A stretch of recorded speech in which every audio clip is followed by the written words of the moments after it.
Friends, आज हम वनस्पतियों की वर्गीकरण के बारे में जानकारी लेंगे। सबसे पहले देखेंगे कि वर्गीकरण की शुरुआत कहाँ से हुई थी। सर्वप्रथम अरस्तु ने जीव जगत को दो समूहों अर्थात वनस्पति व जंतु जगत में बांटा था। उसके बाद लिनियस ने अपनी पुस्तक सिस्टमा नेचर में सभी जीवधारियों को पादप व जंतु जगत में वर्गीकृत किया। लिनियस को आधुनिक वर्गीकरण प्रणाली का पिता कहा जाता है, क्योंकि उनके द्वारा की गई वर्गीकरण प्रणाली के आधार पर ही आधुनिक वर्गीकरण प्रणाली की नींव पड़ी है। 1969 ईस्वी में परंपरागत द्विजगत वर्गीकरण प्रणाली का स्थान विटेकर द्वारा प्रस्तुत 5 जगत प्रणाली ने ले लिया। विटेकर ने सभी जीवों को निम्नलिखित 5 जगत में वर्गीकृत किया: मोनेरा, प्रोटिस्टा, कवक, वनस्पति और प्राणी। सर्वप्रथम देखते हैं कि सजीव किसे कहते हैं।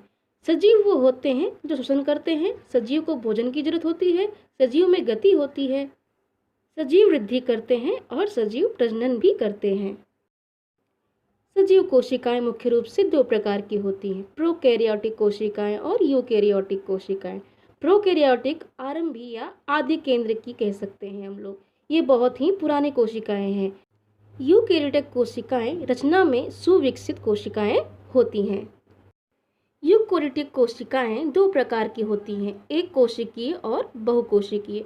एक कोशिकीय वह जीव होते हैं जिनमें केवल एक ही कोशिका हो। इनके विपरीत बहुकोशिकीय जीवों में एक से अधिक कोशिकाएं होती हैं। अधिकतर एक कोशिकीय जीवों को देखने के लिए सूक्ष्मदर्शी का इस्तेमाल किया जाता है। बहुकोशिकीय वह जीव होते हैं जिनमें एक से अधिक कोशिकाएं हों। बहुकोशिकीय जीव बनाने के लिए इन कोशिकाओं को एक दूसरे को पहचान कर जुड़ जाने की जरूरत होती है। बिना सूक्ष्मदर्शी के दिख सकने वाले लगभग सभी जीव बहुकोशिकीय होते हैं। विटेकर के पंच जगत प्रणाली में जो पहला जगत है वो है मोनेरा। मोनेरा जगत में सभी प्रोकैरियोटिक जीवों को सम्मिलित किया जाता है। इस जगत के जीव सूक्ष्म तथा सरलतम होते हैं। ऐसा विश्वास किया जाता है कि इस जगत के जीव प्राचीनतम है। मोनेरा जगत के जीव उन सभी स्थानों में पाए जाते हैं जहां जीवन की थोड़ी सी भी संभावना होती है, जैसे मिट्टी, जल, वायु, गर्म जल के झरने, हिमखंडों की तली इत्यादि। इसमें प्रोकैरियोटिक प्रकार का कोशिकीय संगठन पाया जाता है, अर्थात कोशिका में आनुवंशिक पदार्थ किसी झिल्ली द्वारा बंधा नहीं होता, बल्कि जीव द्रव में बिखरे होते हैं। इनकी कोशिका भित्ति अत्यंत सुदृढ़ रहती है।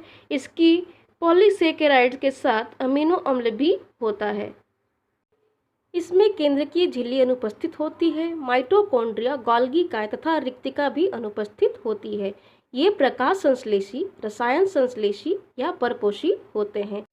इस जगत के सदस्यों में वायुमंडल नाइट्रोजन के स्थिरीकरण की क्षमता पाई जाती है। अगला जगत है प्रोटिस्टा। इस जगत में एक कोशिकीय यूकैरियोटिक जीव शामिल है। पादप व जंतु के बीच स्थित युग्लिना इसी जगत में शामिल है। अगला जगत है कवक जगत।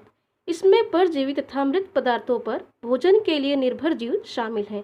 इनकी कोशिका भित्ति काइटिन की बनी होती है। एस्परजिलस तथा एक्टिनोमाइसिट्स इस प्रकार के कवक इस जगत में पाए जाते हैं।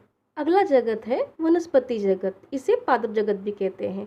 इस जगत में शैवाल व बहुकोशिकीय हरे पौधे शामिल हैं। अगला है जंतु जगत।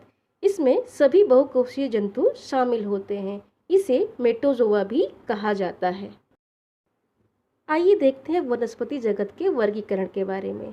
वनस्पति जगत को अबीजपत्री व बीजपत्री इस प्रकार से विभाजित किया गया है। अबीजपत्री वो होते हैं जिसमें फूल तथा बीज नहीं आते, तथा बीजपत्री में फूल तथा बीज आते हैं। अबीजपत्री को थैलोफाइटा, ब्रायोफाइटा व टेरिडोफाइटा इस प्रकार से विभाजित किया गया है।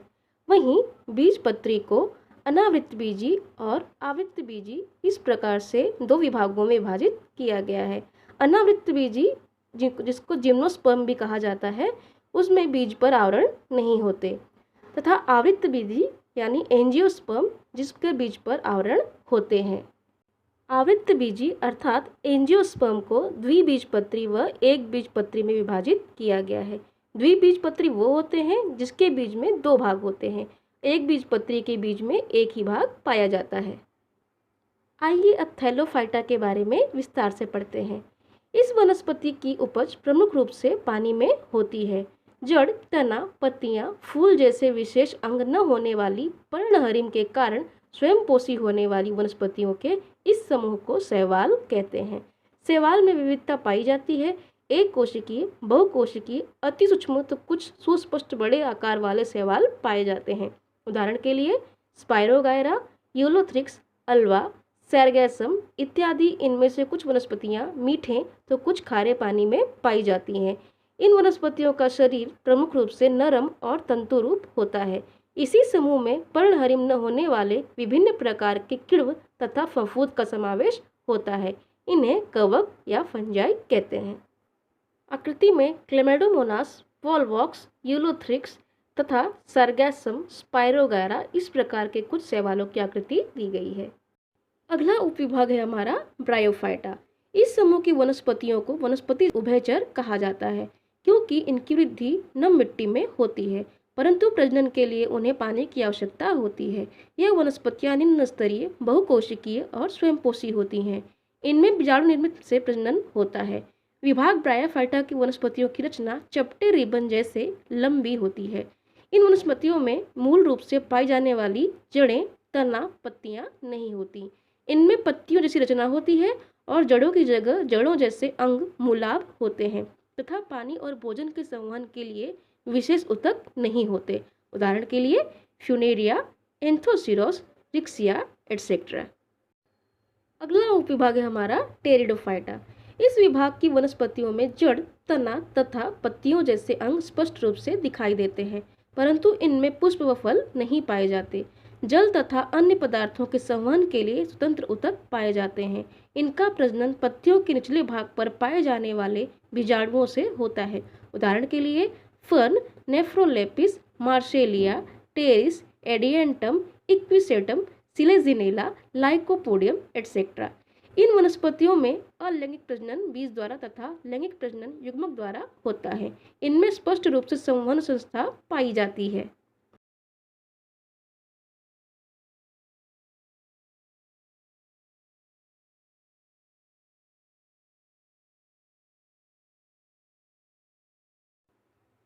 आइए देखते हैं अब अनावृत्त बीजी के बारे में। अनावृत्त बीजी समूह की वनस्पतियां बहुधा सदाहरित, बहुवार्षिक व काष्ठमय होती हैं। इन वनस्पतियों के तनों की शाखाएं नहीं होती तथा पत्तियां मिलकर चक्रीय मुकुट का निर्माण करती हैं। इनमें नर व मादा अंग एक ही वृक्ष के अलग अलग बीजाणु पर्ण पर होते हैं। इनके बीज आवरण रहित होते हैं, अर्थात यह फल धारण नहीं करते, इसलिए इन्हें अनावृत्त बीजी कहा जाता है। उदाहरण के लिए साइकस, क्रिसमस ट्री, मोरपंखी, देवदार इत्यादि। अगला है एंजियोस्पर्म अर्थात आवृत्त बीजी। इस उपप्रभाग के अंतर्गत उन पौधों को सम्मिलित किया गया है जिनमें बीज सदैव फल के अंदर होते हैं। ये शाक, झाड़ियाँ तथा वृक्ष तीनों प्रकार के होते हैं। आवृत्त बीजी पौधों के प्रमुख लक्षण निम्नलिखित है। इनमें प्रजनन अंग पुष्प होता है। इनमें दोहरा निषेचन होता है। ये मृदोपजीवी, परजीवी, सहजीवी, कीटभक्षी तथा स्वयंपोषी के रूप में पाए जाते हैं। ये सामान्यतया स्थलीय पौधे होते हैं, लेकिन कुछ पौधे जल में भी पाए जाते हैं। इनमें संवहन तंत्र अति विकसित होते हैं। इन वनस्पतियों में आने वाले फूल ही इनके प्रजनन के अंग होते हैं। फूलों का रूपांतरण फलों में होता है व फलों के अंदर बीज की निर्मित होती है। इन बीजों पर आवरण होता है। जिन वनस्पतियों के बीज आसानी से दो भागों में विभाजित हो जाते हैं उन्हें द्विबीजपत्री वनस्पति कहते हैं, परंतु जिन बीजों के दो भाग नहीं होते उन्हें एक बीजपत्री वनस्पति कहा जाता है।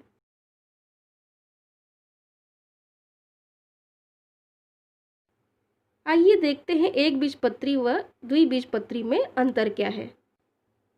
द्विबीजपत्री में दो बीजपत्र पाए जाते हैं, वहीं एक बीजपत्री में एक बीजपत्र पाया जाता है। द्विबीजपत्री वनस्पतियों की मूसला जड़ें होती हैं, वहीं एक बीजपत्री वनस्पतियों की तंतुमय जड़ें होती हैं। द्विबीजपत्री वनस्पतियों का तना सख्त व मजबूत होता है, वहीं एक बीजपत्री वनस्पति का तना खोखला होता है व आभासी होता है। उदाहरण के लिए केला और बांस। द्विबीजपत्रियों के पत्तों में जालीदार सिरा विन्यास पाया जाता है। वहीं एक बीजपत्री के पत्तों में समांतर सिरा विन्यास पाया जाता है। द्विबीजपत्री वनस्पतियों में 4 या 5 भागों वाले पुष्प पाए जाते हैं। वहीं एक बीजपत्री वनस्पतियों में 3 या 3 की आवृत्तियों में पुष्प पाए जाते हैं। तो दोस्तों, आज के लिए बस इतना ही। मिलते हैं अपने अगले वीडियो में एक नए पार्ट के साथ। तब तक के लिए बाय बाय।